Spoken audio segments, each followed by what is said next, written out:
Light, careful! They see you. Make sure you stay hidden in the shadows.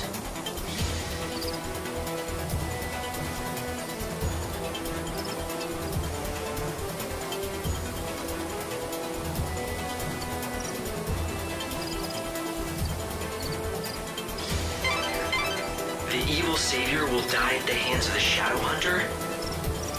I sure don't like the sound of that. When they say savior, do you think... It's me, all right. It has to be. But who's the Shadow Hunter?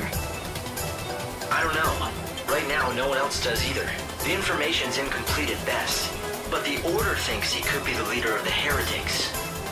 So if the Shadow Hunter leads the cult, does that mean he's also behind the murders?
Stay out of sight and see what they're up to. Do you see anything you can hide behind?